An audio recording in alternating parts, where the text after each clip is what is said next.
each of you to the insightful webinar. As you know, topic for today's webinar is enzymatic preparation with Papain Advantage in dentistry. To shed the light, we are privileged to have Dr. Satish Kumar Menon with us.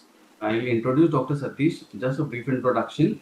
Dr. Satish Kumar Menon is an MDS in periodontist with 15 years of experience. He is the founder of Kazan Dental and practices exclusively in periodontology and implant surgery in Navi Mumbai. He has also published various papers in the field of periodontics. He has a YouTube channel with 54,000 subscribers and Instagram page with 19,000 followers. He has authored two books, DDS Launchpad and Dental Launchpad, which are very well known and well famous in the dental segment. So we welcome Dr. Satish to the session, and I would like to hand over the session to Dr. Satish Kumar. Thank you. I hope my presentation is visible. Yes, doctor, it's visible. Yeah. Yeah, thank you. It's amazing to see that a lot of dentists take out time in the afternoon and attend such webinars. Have you ever wondered why is it so? And it's not just with young dentists that they have free time, they're sitting in front of the webinar and listening to this. It is even senior practicing dentists who have completely packed schedules in the morning and schedules in the evening. Still, they take out time and come to listen to these webinars. You ask them what is it? Why do they actually make this effort to keep on upgrading their knowledge to try and provide their best to the patient? And when you ask all these dentists that why do you want it? Majority of times you might get a variety of answers. Some would say, I want to improve my knowledge so I can improve my skill and what I'm giving to my patients so that I get more patients. On the other hand, some would tell me so that I can do better procedures and provide better comfort to my patients and eventually end up making more money so that I can support my family and people around me. Whereas for others, is just the joy of treating patients who are happy at the end of the treatment, that satisfaction they get and the respect they get if this doctor or this dentist solved my problem. But the point is, where is all this leading to? The bottom line is we all want happy patients. If you want respect or satisfaction, your patients need to be happy. If you want more patients, of course you want your patients to be happy. And if you want patients to keep paying you and refer you more of them, then again you want happy patients. So our basic aim is to have happier patients for which we are making all this effort. But what do our patients want? Have you actually sat down and considered that? And it's not just one type of patient. We get a variety of patients which walk into your practice. In your practice, you might see old people with missing teeth. You might see young people who are just not happy with their smiles and want to correct it. You might see children who are coming with pain and brought in by their parents. So what do these patients want? What makes them happy? And how do we satisfy them?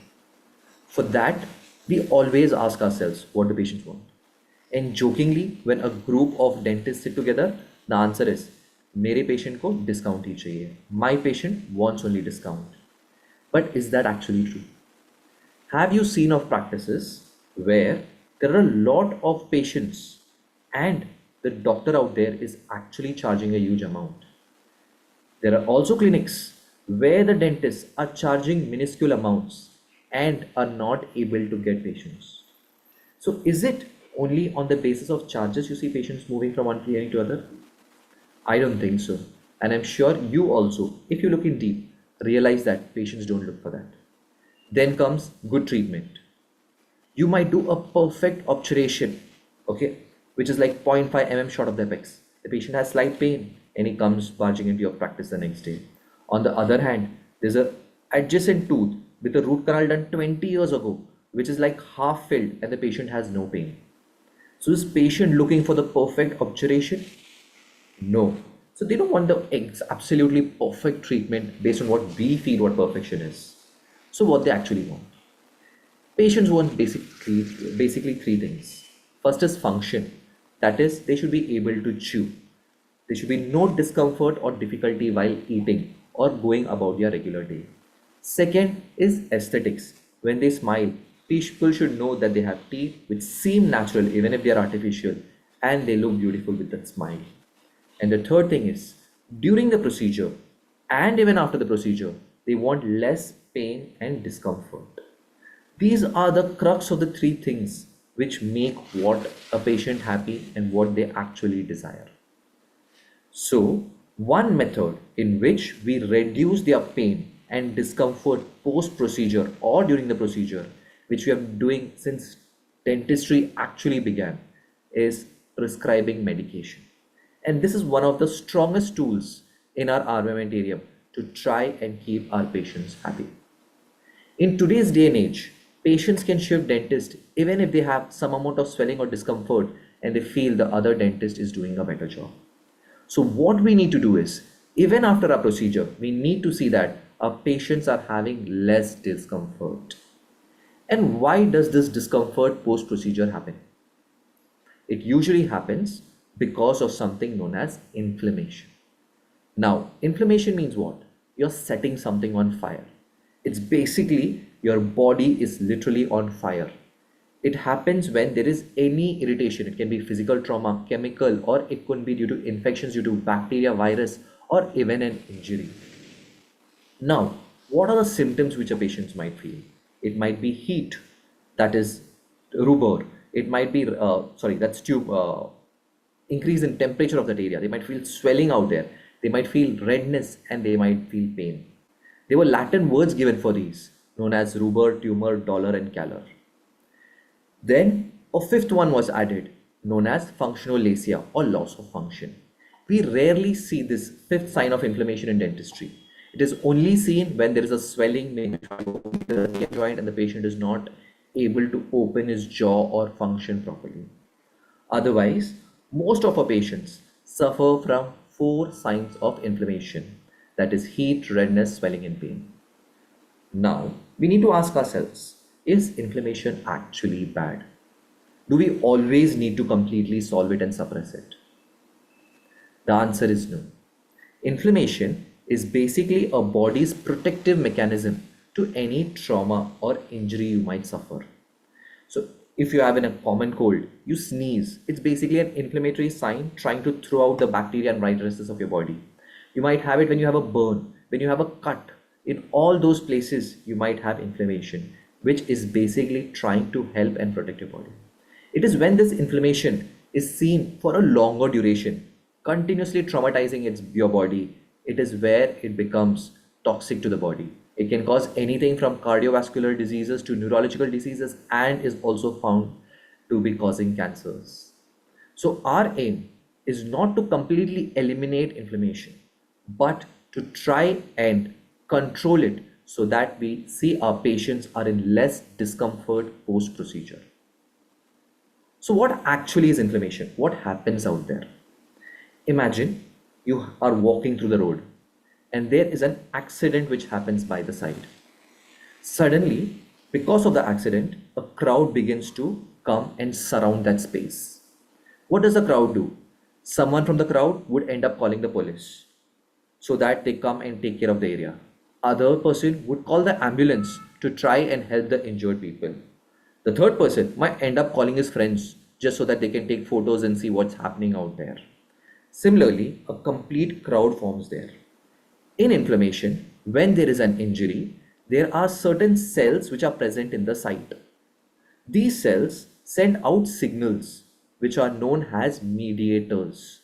These mediators call other cells from the blood vessel supply which is passing nearby. From the blood vessels, there are various cells which invade into this area. Many of them have a protective mechanism, whereas others further act as mediators, calling further plasma cells into that area, which is how the basic reaction of an injury or inflammation occurs. So now we basically have two types of mediators. One is the cell-derived mediators, which are present in that area, and second is the plasma-derived mediators. Now in cell-derived, you might have various systems like granules which are already present in the cells. So you're just waiting for an injury and they'll just use it to invite the various inflammatory cells into the area.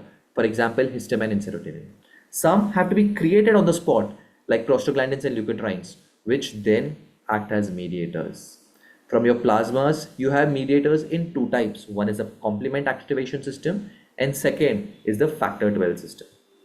Now, your point is, why was all this taught in physio and patho? Dentistry has what connection with this entire inflammatory reaction? How does it affect us? The point is, in dentistry, we usually see inflammation day in and day out. A patient might walk in with a trauma, patient might walk in with a fracture. If not that, we might end up causing a trauma. For example, removing a tooth is trauma. Drilling through it for an implant site is a trauma. A simple act as giving us a suture or a stitch out there and closing the space, you're traumatizing the tissue. So, yes, we are trying to solve the problem of the patient, but in that process, we end up causing micro inflammations so that the patient does not have pain.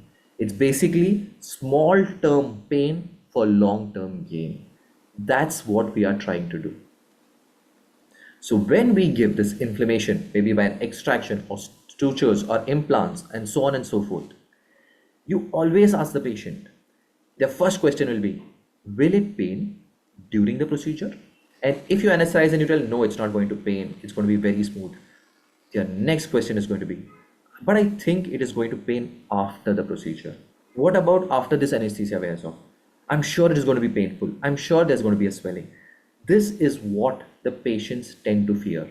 And there are enough studies done which show us the patient's concern is about pain during the procedure and after the procedure. For during the procedure, you have to work on your skills, use better anesthetic techniques, and try and see that the patient is in proper comfort. But what about post-operative? In that, we commonly prescribe antibiotics if we are expecting an infection or there is a site of infection out there. Second, analgesics, that is to control basic pain. But what about the other signs of inflammation, like a swelling out there? Yes, your NSAIDs or analgesics might slightly act on that. But why not prescribe something which would help subside that swelling and give your patient better comfort? In today's day and age, there are such enzymes available which act on the initial stage of inflammation. Now, what are the stages of inflammation? Soon as you extract a tooth, you have a clot formation out there. This is known as hemostasis. Then you have the inflammatory phase, followed by the proliferative and remodeling phase. So we need to find certain enzymes which do not act on hemostasis phase or in the proliferative phase or on the remodeling phase, but try and subside the inflammatory reactions our patients face. And for that, there are certain enzymes available. One of these series of enzymes is provided by Tolib. Now, Tolib comes from Hetero Healthcare, and the advantage of using a drug from a company like Hetero Healthcare is they have done years of research. They are exporting to more than 100 plus countries, and then they come up with a drug which they know will be effective for our patients. But one thing is what the company says. The second thing is we personally need to know what each and every enzyme is there in this drug and what exactly is its reaction to our patients. How does it benefit them? So let's break down Tolib. The first component of Tolib is trypsin. If you have studied your physiology seriously and remember a part of it in the digestive system, you'll remember trypsin was an enzyme which is secreted by the pancreas in the form of trypsinogen. Once secreted, it is broken down in the duodenum into trypsin once it enters there from the pancreatic duct. But what does this trypsin actually do? It acts on the mediators which we discussed previously. Remember, I told you the cell derived mediators? This is where it acts. That is on tumor necrosis factor alpha, interleukin 1, and other cytokines which are released. It also affects the vascular permeability. Now, what happens in inflammation? Remember, I told you the cells call out the plasma cells, as a result of which the blood vessels dilate and the blood supply or the plasma enters into the cellular area. So by reducing the vascular permeability, you're preventing excessive amount of blood or plasma entering into the cellular area, hence reducing the swelling. Another thing it does is something known as fibrinolysis. Remember in the first phase, when there is a clot formation, there's a lot of fibrin activity, there's a lot of debris out there. But imagine you call someone into your house since there is a broken wall. They come, they repair the entire wall, and they leave all their equipment out there. What's going to happen? It's going to be dirty, right? Similarly, when there is inflammation, once the fibrin comes, seals of the site, you want that fibrin to be dissolved. You want it to be cleaned back again so that swelling is reduced in that area. And this is where trypsin comes in handy. It acts on the fibrin factors out there and causes fibrinolysis, hence reducing swelling. But whenever we prescribe a drug or an enzyme, we should know, is this actually effective? We have learned theoretically trypsin काम आता है, but actually does it work? And yes, our MBBS colleagues have already been prescribing this enzyme for various therapies like diabetic cellulitis, rheumatoid arthritis, even ocular diseases. So it is a drug which has enzyme which has been studied and has already been prescribed. So why are we not prescribing it when we know it is going to be beneficial to our patients? The next enzyme in Tolib is bromelain. Now bromelain is found in pineapple. So pineapple we know is absolutely safe. But why would you take something from pineapple and give your patients? Reason is this enzyme has multiple actions. It acts on pro-inflammatory mediators like we discussed about trypsin. It acts on tumor necrosis factor alpha, interleukin beta and everything. It has one added advantage is it prevents platelet aggregation. Like trypsin breaks down the fiber, this initially only prevents platelets from forming clusters out there and sealing it out there so that the amount of swelling is reduced from the start itself. Again, is bromelain been studied before and has it been prescribed before? And the answer is again yes. It has already been given in various inflammatory conditions and commonly in sports injuries as well. There was even a study done that if you prescribe bromelain before a surgery, post surgery, the healing is quicker and faster. So again, bromelain is an enzyme which our medical colleagues have been using. Then comes rutoside. Now, rutoside is found in buckwheat, tea, and apple. Again, natural forms. Why are we using enzymes from natural forms? Same answer. We have seen amazing results from them. That is, it prevents platelet aggregation, vascular permeability, increases vascular flow. Now, what is vascular flow all about? Remember, I told you, when there is a blockage in the road, you're having a lot of people coming onto the site. What does the police do? It will tell the people, don't form clusters here, keep the traffic moving. Similarly, rutoside sees that the plasma, not just the vascular permeability is reduced, the plasma flow is continuously moving so that all the debris which have been cleaned up by the fibrinolytic activity and everything is cleaned up from the inflammatory site. Other than that, it also strengthens the capillaries, reducing the chances of edema and swelling. Other than this, it like the previous enzymes also acts on inflammatory mediators like interleukin 1 beta and tumor necrosis factor alpha. But as dentists, should you prescribe rutoside? And it has already been proven that rutoside has been used in various arthritis and inflammatory conditions before and has been proven to be effective. So yes, rutoside can be used. The fourth drug or the magic enzyme found in Tolib is papain. Now, how is this papain even found or caught? Have you seen raw papayas on branches? They're green in color. What they do is they take blades which are cut onto these raw papayas and a whitish liquid which is similar to latex is found. And from this papain is derived. Now, why do we do so much of effort and take out latex and derive this papain? Because the series and advantages of papain is innumerable. First, it strengthens your blood vessels. Second, it has an anti-inflammatory effect. Third, it has antioxidant properties. And like others, it improves in microcirculation. So when you know such an enzyme is effective, whether it is from papaya or from pineapple, we need to try and use it for our patients. Again, have our medical colleagues used this before? And the answer is yes. It is commonly used in burns and in ulcers.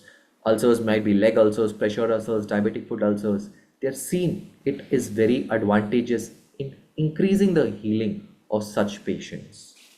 So why we dentists should not be prescribing it? Now Tolib. I have tried using it. I have prescribed in certain patients where we have done GBR, that is guided bone regeneration post implant surgeries and everything. And I have found some amount of benefit. But this is something like a case report. Case report means what? I've tried it, it's worked for me. But what guarantee is it going to work for you? For that, you need something which is known as a study. Study means what? You find a series of patients in which you prescribe Tolib post procedure.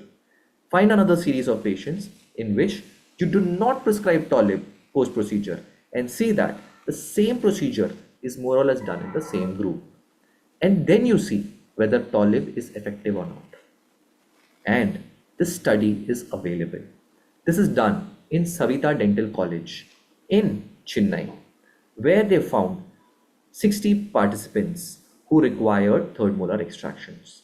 In 30 of them, they prescribed Tolib post procedure, and in the rest 30, they did not. And they found out the swelling and the discomfort post procedure was less in patients with Tolib who were prescribed Tolib. So if I ask you the same question which we discussed in the start, why are we here? Why are we taking time out from our busy schedules to sit and watch a webinar online? Is so that we can deliver better results to our patients, so that we have more happier patients. And just by adding an enzyme, if we are able to do that, what is stopping us from it? So now we know Tolib has been proven to be effective. And it's not just because it has one enzyme, but it has a group of four enzymes, which includes papain, which has not been used in the dental setting as now yet. And we know it is highly effective from the medical studies done before and the study on Tolib done in Savita Dental. So for getting this synergistic effect, we should prescribe Tolib. But when do we prescribe it is the next question. First, if you're doing any surgical extraction, you feel your patient might have pain or swelling, prescribe it. Second, if you're doing any implant surgery, again where you feel your patient might have pain and swelling, you prescribe it. Jaw fractures, trauma, any discomfort where you feel the patient might have excessive inflammatory signs, prescribe Tolib. What is the dosage? The dosage is said to be twice daily for as long as required. But personally, if you ask me, I think an inflammation goes for around 5 to 7 days. So depending upon it's a minor procedure or a major procedure, I would prescribe Tolib twice daily for maybe 5 to 7 or maximum 10 days depending upon the procedure. But should you prescribe Tolib to everyone? What are the side effects? Remember your pharmacology? What was the most common side effect? Nausea, vomiting, diarrhea. And for Tolib, it's absolutely similar. It's nausea, vomiting, and diarrhea. Other than this, is there any contraindications as such? One contraindication is if the patient is already on a blood thinner. Remember, I told in the start, there's a drug, the enzyme bromelain. What does it do? It has a anti-platelet action. So already the patient is taking a drug, whereas platelets are not linking with each other, where the clotting formation is an issue. In such cases, you will not add bromelain, so you will avoid Tolib. The other cases where the patient is on a sedative drug, maybe due to some psychological stress or other reasons he's having those sedative drugs, you should avoid giving Tolib. Another condition where we are not sure if it is actually having a side effect is if the patient is pregnant or is feeding. Since there is not adequate research on this set of patients, I would not suggest prescribing Tolib in pregnancy and lactation cases. Maybe after further studies, they will find out that it is safe. At that point of time, we can start prescribing this. So now we know, other than in blood thinning patients, those on sedative drugs, or on pregnant and lactating mothers, we cannot prescribe Tolib. In all other cases, Tolib is an added advantage. The best thing is it comes from hetero healthcare, who has a long standing history of providing medications for our patients which help them heal better and heal faster. And what we want, as we discussed in the start, happy patients so that they let us be happier. So, what are you waiting for? Start prescribing Tolib from your future cases wherever you feel it would have an advantage. Thank you for your time, and we are open for questions now. Satish, Yes. participating doctors, if you have any questions, you can type in the message box, chat box. So I guess we have one question from Dr. Sudhir Gaikwad, I guess. Just a minute. Yeah. So Dr. Sudhir Gaikwad wants to know what is the difference between these enzymes and serratiopeptidase. Serratiopeptidase is a single enzyme, okay, that also acts by breaking down the what we call the clusters of fibrinolytic activity. It basically has fibrinolytic activity of fibrin formation which is out there. When you're prescribing Tolib, you're having the advantage of papain. So it prevents further swelling as well. And it is a combination of four drugs, whereas serratiopeptidase is a single enzyme. So when you're giving four enzymes, it has a better synergistic effect. That is why I would prefer Tolib. Initially, I used to prefer serratiopeptidase since this is better than that. Participating doctors, any other questions, you can type in the chat box.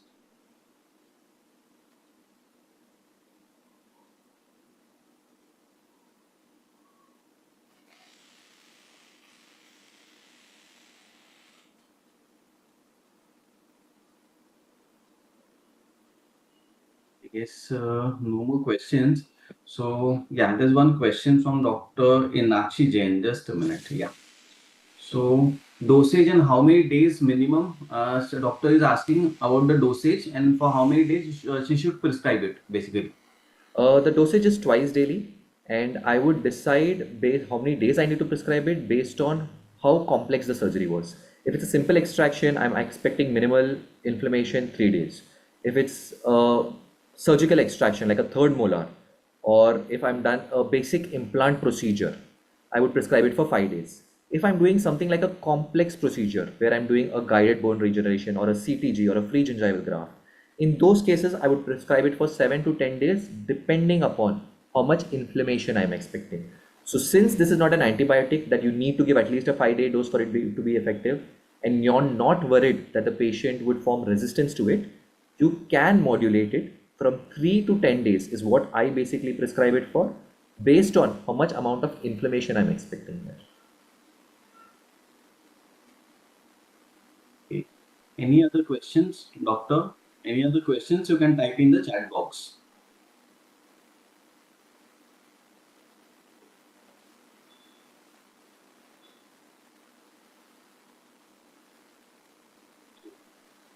No more questions. So thank you very much, Dr. Satish, to enlighten us and sharing your knowledge on Tolib. It's a pleasure to have you.